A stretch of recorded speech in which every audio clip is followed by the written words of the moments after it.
Maheshwar police station में 10 अप्रैल 2026 को दर्ज की गई एफआईआर ने महाकुंभ की वायरल गर्ल मोनालिसा भोसले के मामले को एक गंभीर कानूनी मोड़ दे दिया है, जहां राष्ट्रीय अनुसूचित जनजाति आयोग की जांच में सामने आया कि उनकी शादी के समय उम्र मात्र 16 वर्ष थी और इस आधार पर उनके पति फरमान खान के खिलाफ पॉक्सो एक्ट समेत अन्य धाराओं में मुकदमा दर्ज किया गया।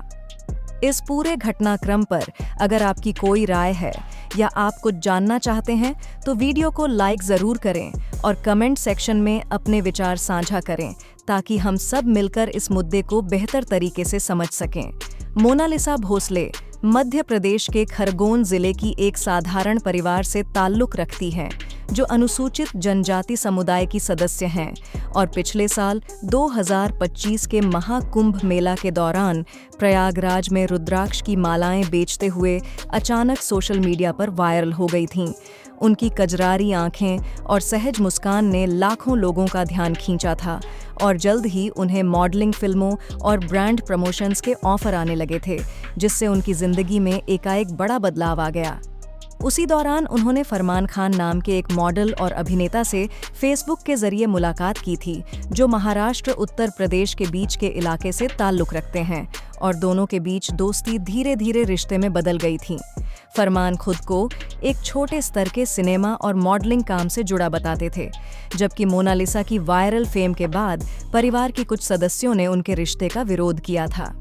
परिवार की मर्जी के बावजूद दोनों ने शादी का फैसला किया और 11 मार्च 2026 को केरल के तिरुवनंतपुरम के पास पूवर इलाके में स्थित आरुमनूर नयनार मंदिर में विवाह संपन्न कर लिया, जहां पुलिस सुरक्षा में यह समारोह हुआ था क्योंकि मोनालिसा के परिवार की तरफ से विरोध काफी तीखा था और दंपति ने खुद को खतरे में महसूस करते हुए केरल पुलिस से सुरक्षा मांगी थी।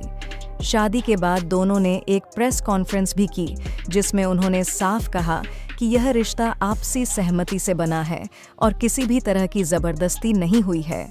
मोनालिसा के पिता ने इस शादी को लेकर शिकायत दर्ज कराई थी, जिसके बाद राष्ट्रीय अनुसूचित जनजाति आयोग ने मामले की जांच शुरू की और जांच टीम ने मध्य प्रदेश के महेश्वर क्षेत्र के अस्पताल रिकॉर्ड्स की जांच की तो पता चला कि मोनालिसा की जन्म तिथि 30 दिसंबर 2009 है, यानी शादी के समय वे 16 वर्ष 2 माह और 12 दिन की थीं।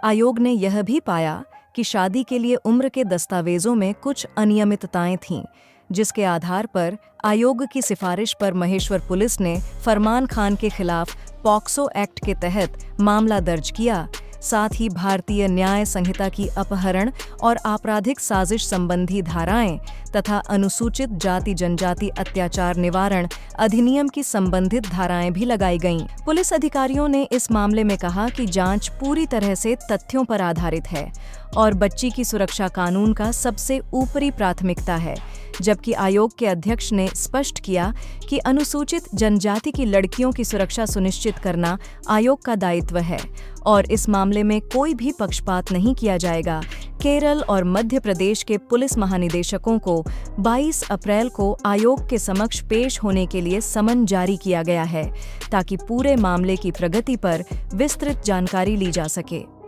सोशल मीडिया पर इस पूरे घटनाक्रम को लेकर काफी चर्चा हो रही है, जहां कुछ लोग बाल संरक्षण कानूनों की सख्ती की सराहना कर रहे हैं और कह रहे हैं कि नाबालिगों की शादी किसी भी हाल में गलत है,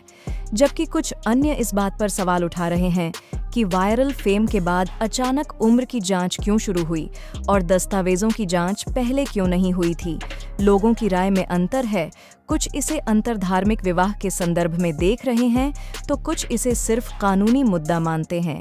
लेकिन ज्यादातर लोग इस बात पर सहमत हैं कि कानून का पालन हर हाल में जरूरी है।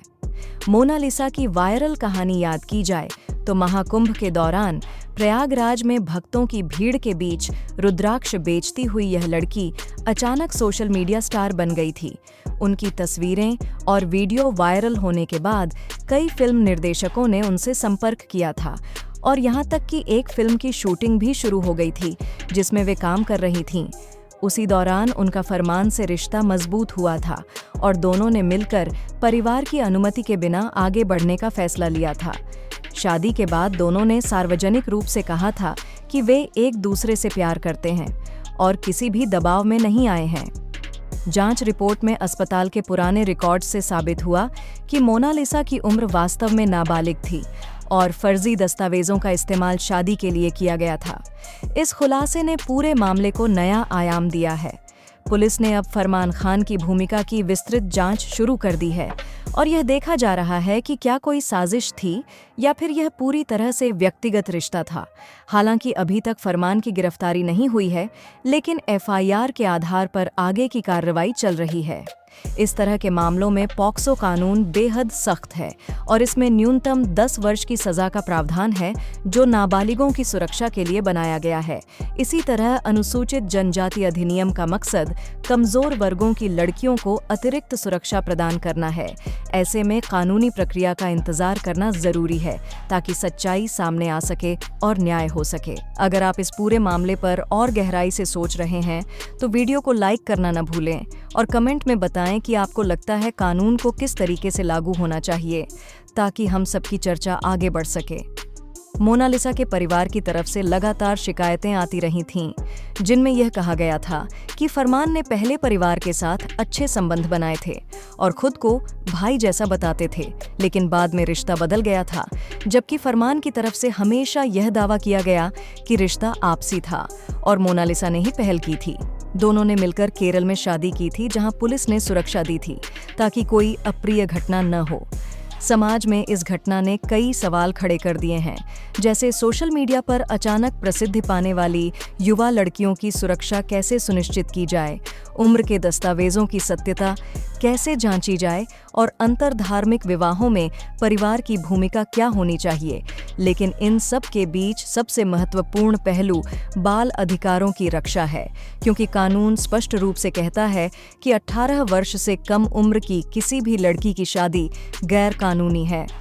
वर्तमान में पूरा मामला जांच के अधीन है और पुलिस दोनों राज्यों के बीच समन्वय बनाकर काम कर रही है। आयोग की तरफ से जारी समन के बाद 22 अप्रैल को जो बैठक होगी, उसमें आगे की दिशा तय होगी। मोनालिसा की सुरक्षा को भी ध्यान में रखा जा रहा है और फिलहाल वे परिवार के साथ या सुरक्षित स्थान पर हैं। इस बीच सोशल मीडिया पर तरह तरह की चर्चाएं जारी हैं, लेकिन हमें इंतजार करना चाहिए कि कोर्ट क्या फैसला सुनाती है। यह घटनाक्रम हमें याद दिलाता है कि प्रसिद्धि कितनी भी तेजी से आए, लेकिन जिंदगी के हर फैसले में कानून और वास्तविकता को प्राथमिकता देनी चाहिए। बच्चियों की शिक्षा, सुरक्षा और भविष्य को मजबूत बनाने के लिए समाज और प्रशासन दोनों को जागरूक रहना होगा, ताकि ऐसे मामले भविष्य में कम हों और हर युवा अपनी सही उम्र में सही फैसले ले सके। अंत में कहा जा सकता है कि कानून की प्रक्रिया पर पूरा विश्वास रखना चाहिए, क्योंकि सच्चाई अंततः सामने आएगी और न्याय की राह पर चलकर ही हम एक सुरक्षित समाज का निर्माण कर सकते हैं, जहां हर व्यक्ति, चाहे वह किसी भी समुदाय का हो, अपनी गरिमा और अधिकारों के साथ जी सके।